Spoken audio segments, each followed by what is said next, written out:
Enceinte d'un serpent. Cette histoire m'a été rapportée par une abonnée du Congo-Brazza et s'est déroulée à Pointe-Noire. Voici son témoignage. Je vis à Pointe-Noire, précisément à Songolo. Il y a 9 mois de cela, en janvier 2023, lors d'une soirée dans un bar au centre-ville, j'ai fait la connaissance d'un homme dont je préfère taire le nom. Il m'a abordé puis a demandé mon numéro. Après avoir pris mon numéro, il me donna une somme de 50 000 pour du crédit et me dit de l'appeler le lendemain à 16 h pour un rendez-vous. Le jour qui suivit, comme prévu, je l'appelle à 16 h. Il me demande alors de le retrouver dans un restaurant vers la plage.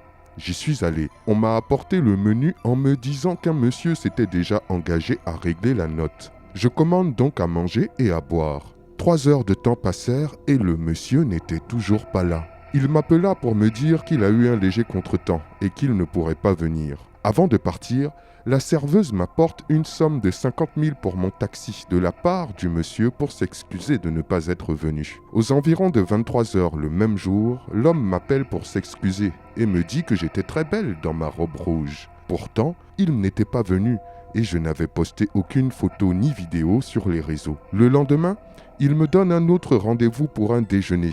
Mais comme la dernière fois, il n'est pas venu. J'ai mangé seul et le serveur m'a rapporté encore une somme de 50 000 pour le taxi et des excuses de sa part. Comme la dernière fois, il me rappelle à 23 h pour s'excuser encore. Pendant plusieurs jours, on conversait juste au téléphone, puis il me donna rendez-vous au Hilton de Pointe-Noire à 22 h et il a promis qu'il serait là. À 22 h comme prévu, je vais au lieu de rendez-vous et il était là. On a dîné, puis on est allé en chambre.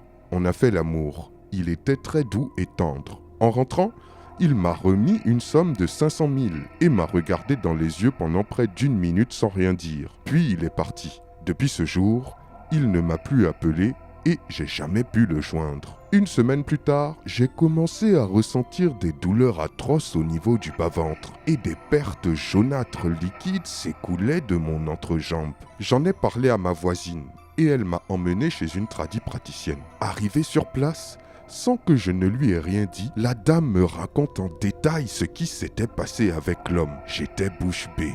Elle me dit ensuite que cet homme faisait partie d'une loge de sorciers et qu'après avoir fait l'amour, il a fécondé de façon mystique un serpent en moi qui commençait à me dévorer à petit feu de l'intérieur. La dame m'a donné un traitement à suivre et je devais jeûner pendant 1 semaine. Elle me faisait aussi des bains à base de plantes et je n'avais pas le droit de parler ni au téléphone ni à quiconque et je ne devais pas mettre un pied dehors. Le 7e jour du traitement, j'ai uriné des asticots et un liquide verdâtre est sorti en abondance. Depuis ce jour, je vais bien.